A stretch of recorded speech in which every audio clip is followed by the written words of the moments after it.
Bonjour à toutes et à tous et bienvenue pour encore une critique. Et oui, on enchaîne un cinéma, série et c'est pas terminé parce qu'il y a Rebel Moon 2 qui arrive. Mais bon, concentrons-nous plutôt sur l'excellent film et la belle surprise qui est Civil War, réalisé par monsieur Alex Garland, connu pour Ex Machina, ou encore le scénario de Dredd, et oui, le reboot de Judge Dredd, mais sans Stallone. Un plaisir coupable que je vous recommande chaudement parce que la loi, c'est mouais. Mais bon, Civil War, alors, l'histoire, c'est quoi? Eh ben, c'est la guerre civile qui vient de débarquer littéralement aux États-Unis, un événement qui est prédit d'ailleurs par pas mal de spécialistes pour un futur très proche, donc un jour ça pourrait arriver malheureusement. Mais en attendant, la fiction parle et nous montre ce que ça donnerait. Et autant vous dire que j'attendais un film bas de plafond avec juste de l'action et un ou deux personnages pour suivre les différents événements. Mais pas du tout, c'est un film extrêmement réfléchi et que je recommande chaudement parce que la guerre civile est un prétexte. On va pas avoir tous les éléments à portée de main pour découvrir pourquoi elle s'est déclenchée ou qui sont les méchants et qui sont les gentils. C'est toujours très subtil puisqu'on va avoir le point de vue de reporters de guerre. Eux sont là pour être sur le front et prendre des photos, des vidéos pour reporter les différents événements qu'ils voient pour vous montrer la vérité. Mais la vérité ne veut pas dire que c'est eux les gentils ou eux les méchants. La vérité, c'est juste que c'est l'horreur, que c'est la guerre et que ça devrait s'arrêter, tout simplement. Et d'avoir mis en avant ce corps de métier qui est un métier extrêmement difficile, aussi bien psychologique que physique, parce que mine de rien, il faut quand même avoir des nerfs d'acier pour filmer quelqu'un qui est en train de prendre feu vivant. Et d'être là en mode, ok bon, je prends la photo et de ne pas perdre l'esprit.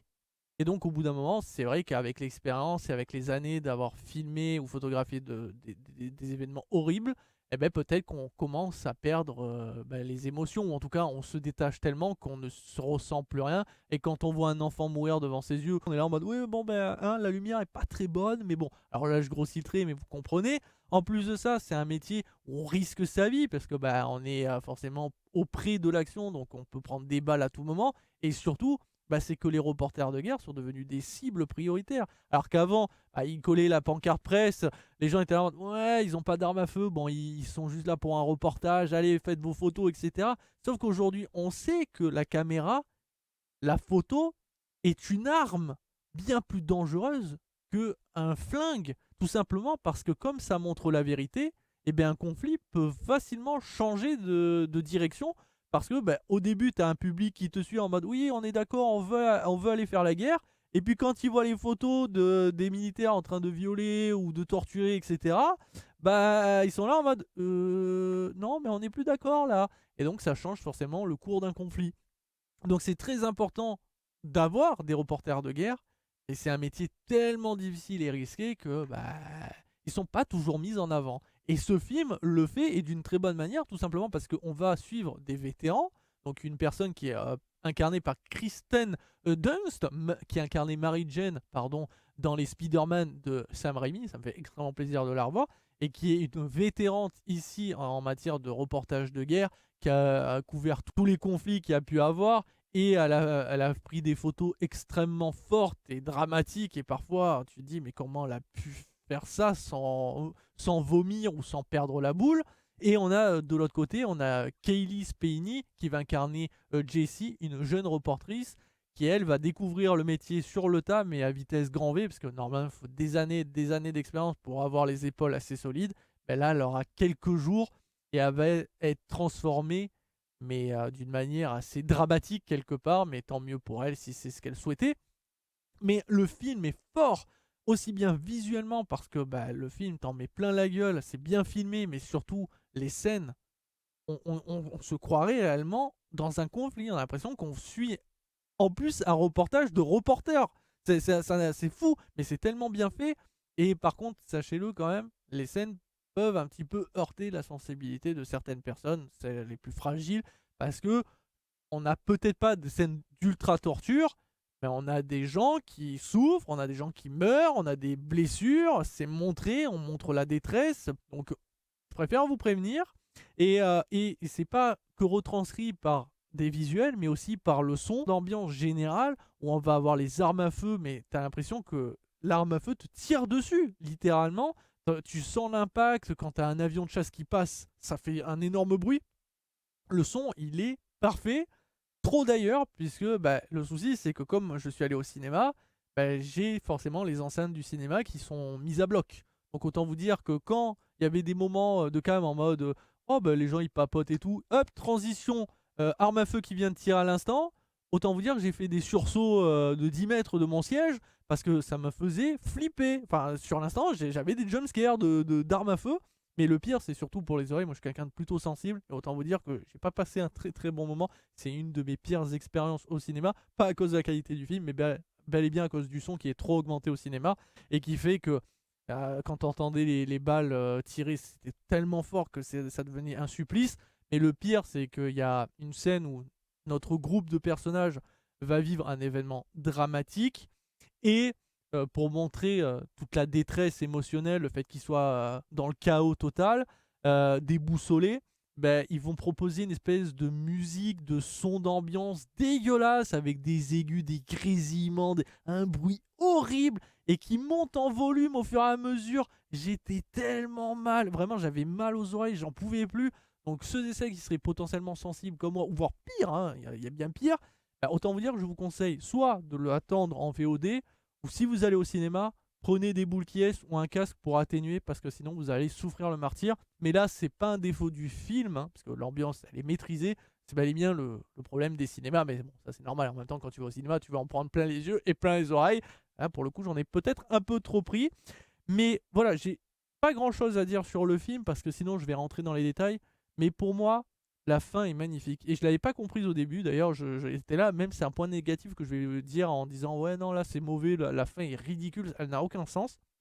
Sauf que pendant que j'étais en train de penser à ma critique, j'ai commencé à réfléchir et je me suis rappelé de plein d'éléments qui montraient que notre personnage mm, était en détresse et montraient potentiellement que c'était peut-être la goutte d'eau qui faisait déborder le vase. Or, pourtant, on voyait cette personne étant insensible. Cette personne avait vécu tellement de choses que c'est un conflit parmi tant d'autres, même s'il y a plein de trucs horribles. Sauf que là, tu sentais que c'était. Il fallait que ça s'arrête. Et le mouvement, et en plus que ça en découle, on voit bien la portée symbolique du passage du flambeau. Ça y est, c'est le moment où elle arrête cette personne et elle passe le flambeau. Et là, j'étais en mode ah oui, ah non, mais en fait, la fin, elle est incroyable. Et la fin est incroyable. Honnêtement, scénaristiquement, ce film est un petit bijou parce qu'il met donc en avant les reporters de guerre, ce qui est quand même très, très, très, très, très rare. Et au cinéma, je crois que c'est peut-être la première fois. Qu'en plus, il montre un conflit où on te dit pas clairement les choses. Non, c'est pas eux les gentils, c'est pas eux les méchants. Tu te démerdes. À toi de voir, fais ton propre avis. On te donne quand même quelques informations, histoire quand même que tu sois pas en mode ouais bah ok c'est juste un conflit sans aucune explication. Non, on te dit deux trois trucs, mais c'est tellement subtil que rien ne t'affirme le pourquoi du comment, et t'es plongé dans une ambiance qui va monter crescendo. Au début, c'est un peu calme, ok, il y a le conflit, tout ça. On te montre quelques flashbacks pour certains personnages, il y a des petits dialogues, puis après, tu as la première scène en mode, ok, tu sens que, comme on est aux États-Unis, n'importe qui a des armes à feu, et surtout, n'importe qui peut utiliser ces armes à feu pour soit torturer, soit potentiellement faire des exactions comme des viols, etc. Tu sais qu'à tout moment, n'importe qui est en danger, donc même juste aller, je sais pas moi, faire un plein, aller acheter un sandwich, c'est la merde. Et après, ça va monter encore et encore jusqu'à arriver au climax final, à ce passage de flambeau. Et quelle surprise! Parce que sans déconner, la bande-annonce, je me suis dit, mais non, c'est qu'un film d'action. Et non, c'est pas un film d'action, c'est un film bien plus réfléchi, qui est aussi bien magnifique visuellement que au niveau du son et que au niveau du scénario. L'histoire est incroyable et c'est un film coup de cœur, honnêtement. Là, j'ai pris une sacrée claque. Je sais que c'est pas un chef-d'œuvre absolu, il y a des petits défauts. Par exemple, il y a toute une scène avec la gamine qui va monter dans une voiture. Bon, t'es là en mode, tu sais très bien ce qui va arriver et ça n'a aucun sens, ça aurait jamais dû arriver. Il y a le fait aussi qu'elle soit là de base. Enfin, je veux dire, ce groupe-là la connaissent pas.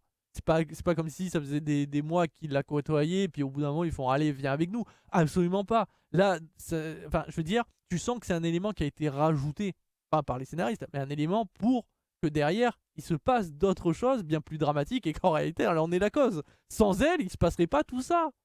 Donc bon, c'est un peu forcé, mais c'est quand même plutôt intelligent dans le sens où comme elle est passionnée par ce métier, elle va devoir passer par toutes les étapes. Et en voyant toutes les étapes qu'elle va vivre, tu comprends mieux c'est quoi être reporter de guerre.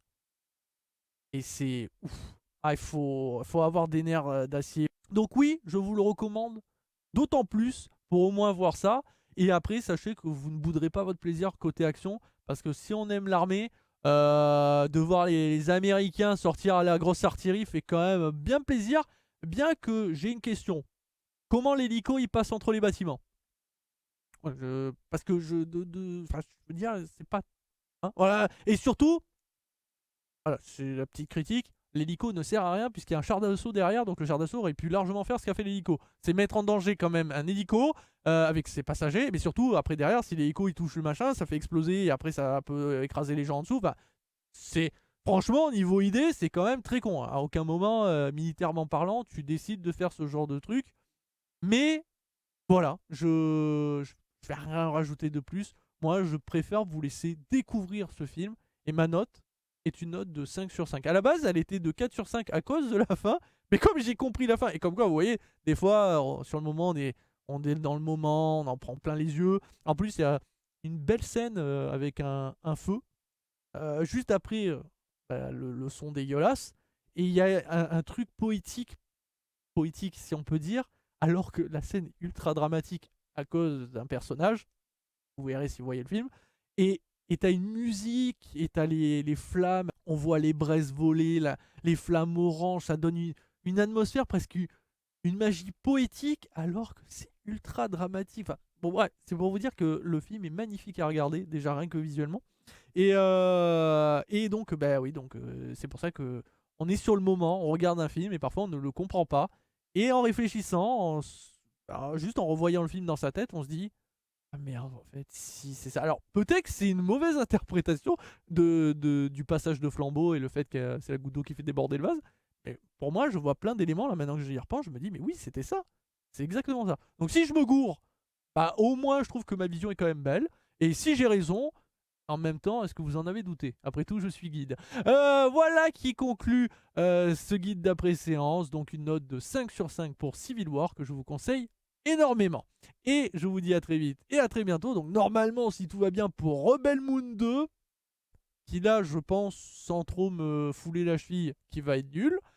À cause là du scénario qui ne va pas assez bien développer ses personnages parce qu'il ne l'a pas fait dans le premier et qui va devoir forcément aller vitesse grand V dans cette suite. Or, le scénariste, donc Monsieur Snyder, a dit qu'il allait apporter beaucoup, enfin qu'il y avait beaucoup plus d'action. Donc s'il y a plus d'action, moins de place pour du scénario, donc moins de place pour le développement des personnages. Donc le premier n'a pas développé, le deuxième ne développera pas, donc ça va être de la merde. Bref, mais on sait jamais, la surprise peut être au bout du tunnel. Et normalement, une vidéo qui devrait débarquer, je sais pas si je la garde pour vendredi ou pour samedi, sur Overwatch. Voilà, ah, je tease, je suis un coquin. Allez, je vous dis à très vite et à très bientôt pour toujours plus de vidéos. Ciao, ciao les amis.